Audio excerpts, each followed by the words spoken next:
dibantu dengan kapasitor. Jadi seolah-olah itu kayak di paralel gitu ya, ada arus terus generatornya itu juga dilewatin gitu.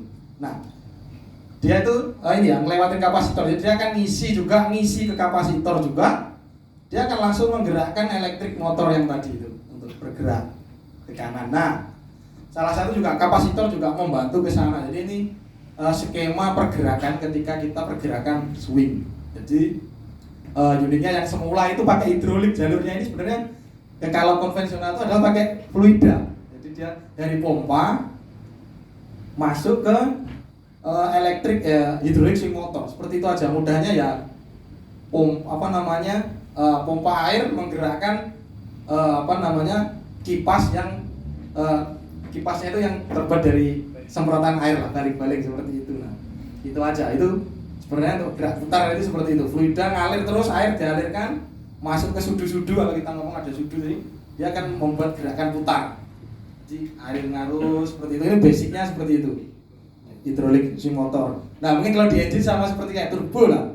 Nah, turbo itu dari udara dia menggerakkan turbo. Nah, seperti itu.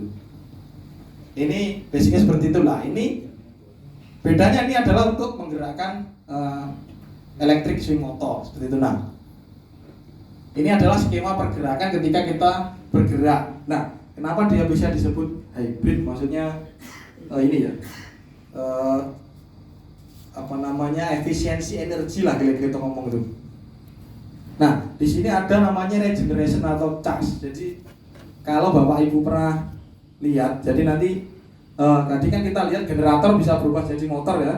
Sekarang yang semula kerjanya itu prioritinya adalah motor, ya prioritasnya adalah motor ya, elektrik swing motor.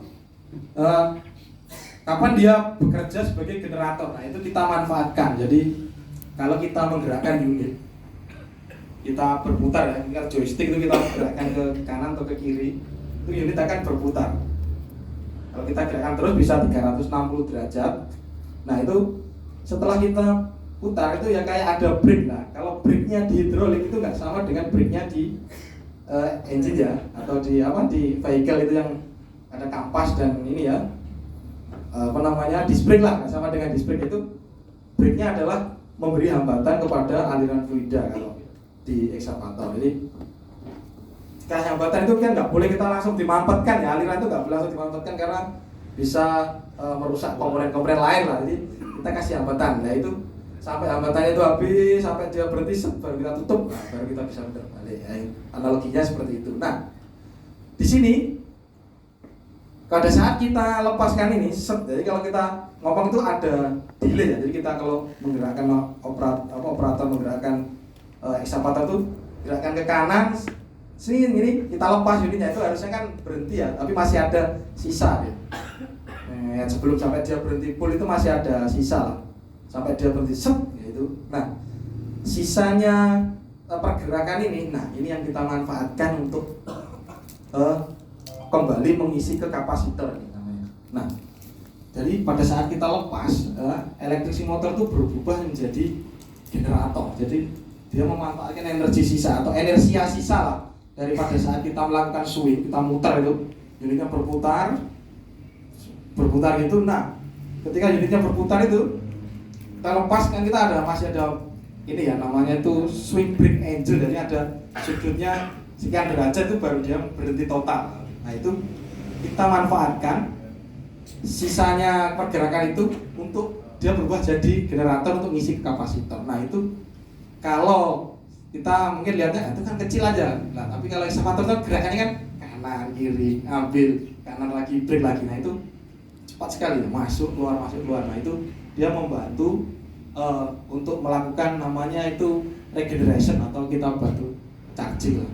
Membantu charging mengisi kapasitor. Jadi seolah-olah baterai itu, kalau Bapak mungkin pernah tadi belajar ini ya, electric vehicle yang hybrid itu sama kan, dia ada engine, ada motor juga ya, ada motornya, terus ada kapasitor atau baterai yang di bawah itu ya. Jadi kapan dia akan menggunakan engine-nya, kapan dia akan dibantu dengan menggunakan, kecuali kalau kita analogikan adalah ketika Bapak Ibu ada di turunan. Nah, kalau di mobil kan pakainya di turunan ya, brake-nya itu putarannya ini ya, putarannya pada saat turunan itu kan seolah-olah dia energi gerak untuk menghasilkan energi listrik disimpan ke baterai. Nah ini sama juga, cuma ini bedanya dia adalah sisa dari putaran unit itu tadi. Kalau di mobil dia adalah pada saat bawa mobil yang hybrid turunan, dia pasti akan regeneration itu. Dia akan memanfaatkan energi yang turun itu kan, engine nggak bergerak, nggak ngapa-ngapain, dia hanya engine brake aja kan. Nah terus putarannya yang di bawah itu kan juga sama kan, dia akan motor yang akan mengisi ke baterai, akan membantu seperti itu. Nah kurang lebih basicnya itu sama, berat, cuma mungkin beda pada penerapannya seperti itu.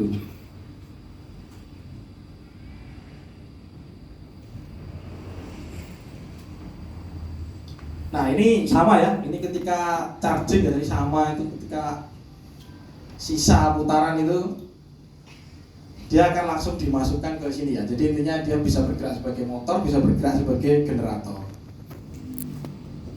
Nah ini untuk monitor panel. Nah, Bapak Ibu mungkin nanti kalau pernah masuk ke ekskavator, nah dia ada namanya monitor panel. Jadi situ bisa menunjukkan temperatur unitnya, temperatur olinya, temperatur engine, sama ininya. Nah, kalau kita ngomong di mobil itu dashboardnya. Cuma dashboardnya unit ini lebih kompleks ya. Jadi, kalau kita mau alat berat tuh dashboardnya itu harus lebih ya. Jadi unit itu ibarat temperaturnya naik sedikit itu harus terbaca. Jadi karena unit ini adalah unit banyak digunakan untuk operasional, terus unit ini juga termasuk hitungannya biaya mahal ya, untuk biaya pengadaan barangnya juga mahal, jadi harus perawatannya juga lumayan ekstra. Jadi untuk ekskavator ini. Nah ini gambar sekali ini ketika kita masukkan ke monitor panel itu nanti ada tampilan seperti ini nih. Nah ini engine-nya seperti ini nih. Engine ada di motor generator, nanti ada di pompa. Nah dia pompa itu ke merah itu dia akan menggerakkan unit itu pakai yang hidrolik yang merah itu. Kalau yang hijau itu dia adalah energi listriknya. Nah, jadi ketika dia bergerak, kalau kapasitor itu penuh, generator itu diputus ya. Misalnya ada yang diputus, cuma disuplai dari kapasitor aja. Jadi kalau kapasitor sudah mau habis, sisa 70%, pakai 30% langsung diisi lagi sama generator. Cepat sekali ininya. Nah, sama dia juga ada yang langsung. Jadi kalau ketika kapasitor itu potensi ini ya, maksudnya arus yang tersimpan atau daya yang tersimpan di kapasitor itu masih sedikit, jadi dia nggak mampu untuk memutar, dia dilangsungkan langsung gitu. Nah terus yang kedua ini ketika yang kita lihat arah panahnya ini, nah dia ketika tadi memanfaatkan energi putarannya tadi untuk untuk mengisi kapasitor, dan kapasitor sendiri dia ngasih arus juga. Jadi dia ngasih arus ke generator, biar generator itu berubah jadi motor. Nah, nanti akan membantu meringankan kerja pompa. Nah, jadi Bapak Ibu mungkin pernah membayangkan tuh ini engine yang kalau kita ngomong itu dia yang semula itu rank kerjanya adalah di RPM 2000. Kalau di unit kami itu sekelas ini adalah RPM-nya itu 2050 RPM. Jadi mungkin Bapak Bu, sebenarnya RPM-nya itu enggak setinggi electric vehicle ya, atau mobil sampai, kalau motor itu sampai 20.000 ya misalnya RPM-nya. Ada yang 10 ribuan kan kalau, nah ini sebenarnya dia masih di angka 2000. Nah, tapi kalau dengan kita bantu elektrik hybrid tadi itu, nah dia kita bisa mainkan ranknya itu lebih rendah. Jadi ketika kita low idle atau kita ngomongnya itu kita nggak gerakkan gasnya lah, kita nggak naikkan fuelnya itu, nah itu dia rank kerja RPM-nya itu bisa direndah ya, lebih rendah. Jadi maksudnya dia salah satu akan menghemat konsumsi fuel seperti itu. Nah 17% tadi kita kategorikan yang kenapa bisa mereduce fuel ya, kalau ngomongnya aja sih faktornya. Kalau dari kami alat berat itu ada 3. Yang pertama itu salah satunya adalah efek dari hybrid. Hybrid itu mempengaruhi juga untuk fuel consumption yang pertama, jadi sampai tujuan. Yang kedua adalah efek dari low speed matching. Jadi kalau kita ngomong yang semula unit itu adalah area kerjanya di ini ya, di 2000. Jadi beda ya, jangan bedakan, jangan bayangkan kita kalau ekskavator tuh kayak mobil ya, kita naikkan RPM-nya gas. Jadi kalau kita bekerja itu kita hanya ada mode low idle sama high idle. Jadi RPM low-nya itu seumpama 1000, jadi unit gerak ya akan lambat gitu, lemot lah ibarat itu kalau low. Kalau kita masukkan ke high idle, nah dia akan bertenaga seperti itu. Nah, jadi di ekskavator itu cuma ada dua ya. Jadi kita ngomongnya low idle dan high idle. Sebenarnya kita bisa setting juga sih. Kalau kita ngomong tuh ya FCD lah. Jadi tapi kita setel, kita mau beroperasi unit itu di RPM berapa. Nah, jadi kalau kita mau mengoperasikan ekskavator itu, dia unitnya kita setel di RPM berapa. Jadi ya udah kita sampai selesai itu kerjanya di RPM segitu. Ketika kita nggak pergerakan ya, itu. Nah, yang ketiga adalah dari efek new engine. Salah satu ini pengaruhnya mungkin dari kami adalah kita menggunakan jenis engine yang baru. Nah, ini salah satu tadi ya yang sudah saya jelaskan. Ini, jadi gini, Bapak Ibu mungkin pernah lihat ini yang grafik atas ya, itu ada light load, ini ada load. Jadi ibaratnya begini, kita punya engine, tiba-tiba terbebani atau mungkin tanjakan ya, kita ditanjakan, otomatis dia yang semula kenceng, dia akan ngedrop, RPM itu kan ngedrop karena terbebani dia. Nah itu masuk ke reng kerja. Reng kerja itu adalah ketika unit terbebani, jadi unitnya berat, garuk yang agak berat, nah gitu. Nah kalau yang hibrid ini, dia bedanya adalah dia mulainya dari bawah. Jadi RPM-nya itu dari bawah, sepersekian detik itu bisa kita naikkan RPM-nya dengan bantuan yang generator tadi yang berubah jadi motor. Jadi seolah-olah kerjanya itu ringan. Padahal sebenarnya bebannya sama dengan yang ini ya, bebannya sama, cuma karena dia RPM-nya dari rendah dia akan naik. Jadi sebenarnya dia langsung ini ketika tanjakan dia malah dinaikkan. Ya gitu, seperti itulah. Jadi terbeban itu dinaikkan untuk mengimbangi biar itu di bebannya. Jadi biar engine itu gak stall lah kalau ngomongnya. Nah ini grafiknya seperti ini ya.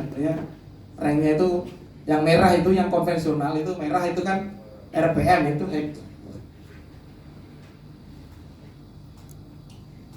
Nah yang merah itu dia adalah RPM-nya ya, RPM tinggi, operasinya seperti itu. Yang merah ini yang RPM rendah, yang 1000. Nah kalau kita pakai hibrid yang ini ya, pakai hibrid itu ada di range 1250, jadi bedanya lumayan jauh ya, untuk high. Nah terus yang bawah itu di 700 RPM, jadi lumayan terlihat lah. Jadi kalau kita ngomong unit itu bergerak 1 jam dengan RPM yang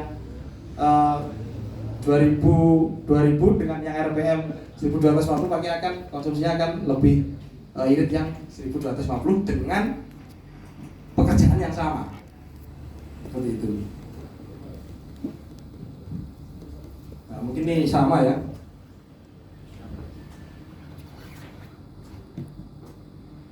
Nah, ini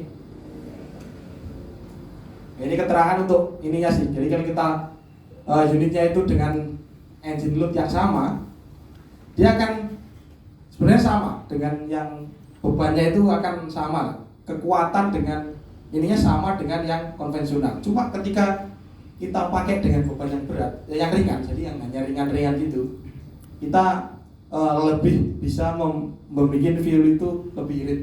Jadi engine-nya seolah-olah ini, engine speed-nya itu kecil ya, dia bisa direduce dengan yang sebenarnya hanya beban kecil, tapi kok harus menggunakan RPM yang besar, padahal bebannya cuma kecil aja.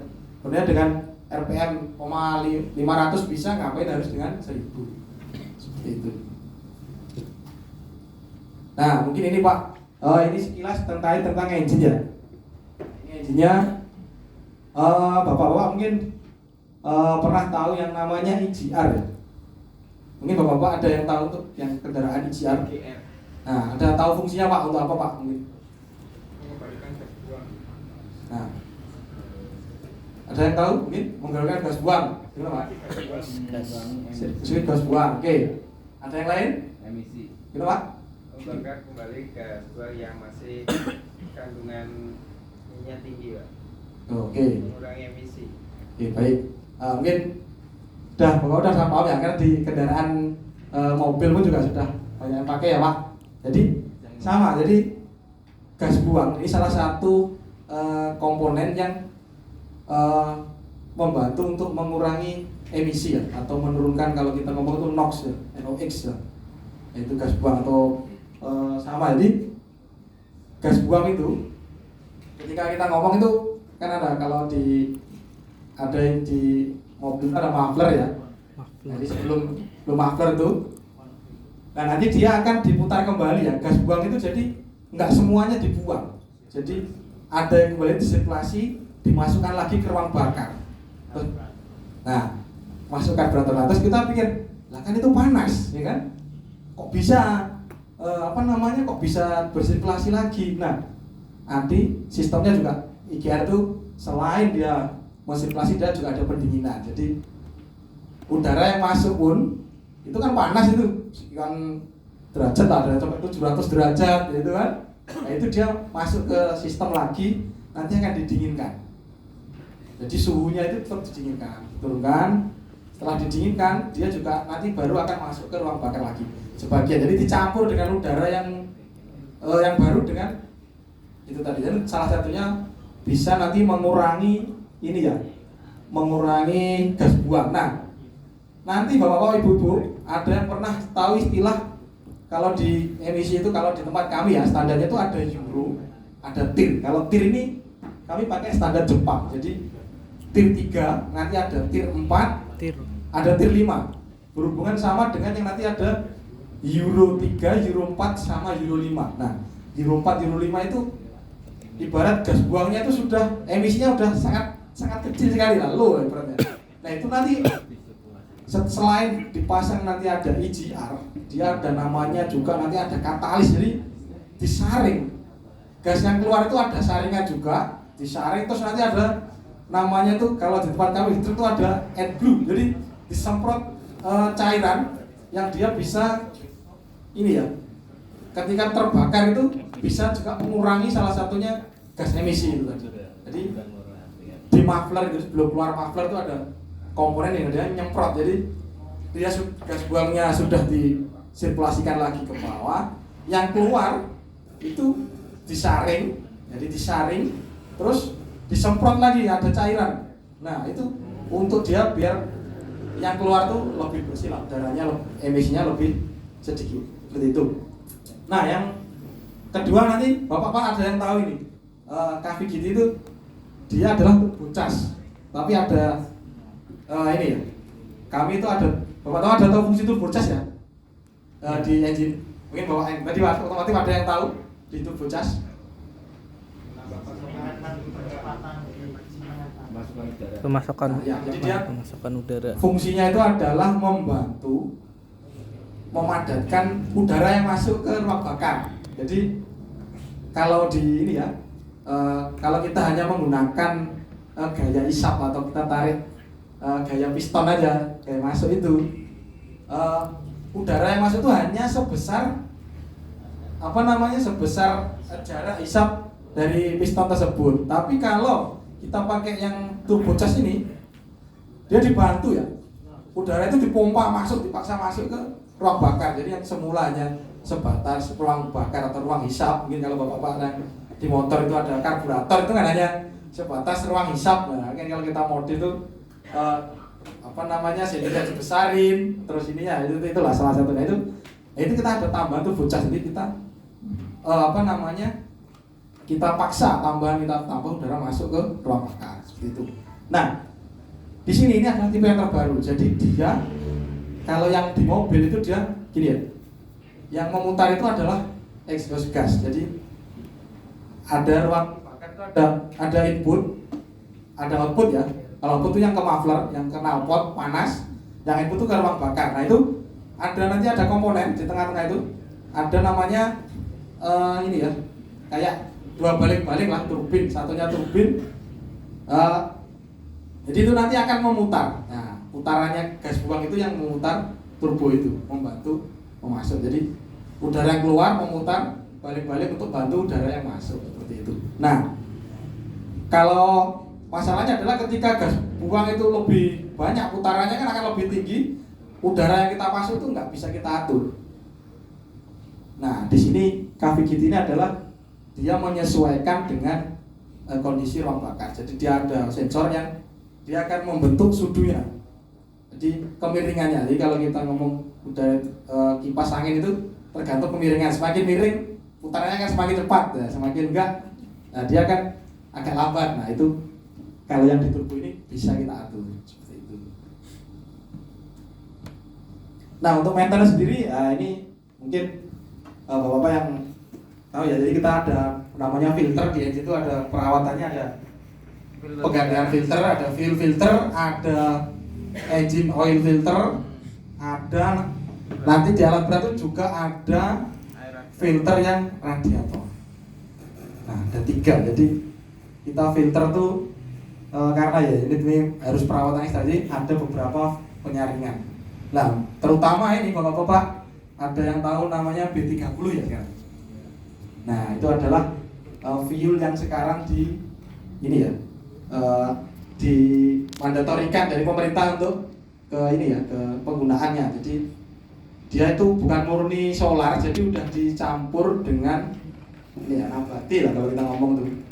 Nah nanti kedepannya bisa jadi kalau B100 itu udah terrealisasi, nah itu sudah kita nggak Indonesia itu mungkin jadi penyuplai ini ya, apa namanya, terbesar bisa jadi, karena dia dari kelapa sawit ya campurannya. Jadi nah cuma masih dalam riset, jadi namanya riset kan, jadi beberapa nanti akan berdampak ke kita yang di otomotif. Soalnya kalau kita harus menyesuaikan dengan fuel yang ada, jadi makanya beberapa beberapa yang diaplikasikan di di unit itu tidak sesuai. Jadi salah satu emisi gas itu biar tercapai dengan baik adalah bahan bakarnya pertama itu juga harus bagus. Jadi bahan bakar yang masuk itu juga harus bagus. Nah itu yang jadi kendala di tempat kita ya kan, karena B30 itu juga lumayan membantu ini ya. Salah satu juga penyebab bisa menyumbat, kalau nggak bagus penyaringannya itu bisa menyumbat injektor. Gitu. Ya, mungkin itu Bapak yang bisa saya sampaikan sekilas terkait dengan hybrid excavator ini. Mungkin saya buka pertanyaan langsung Pak, atau Mas.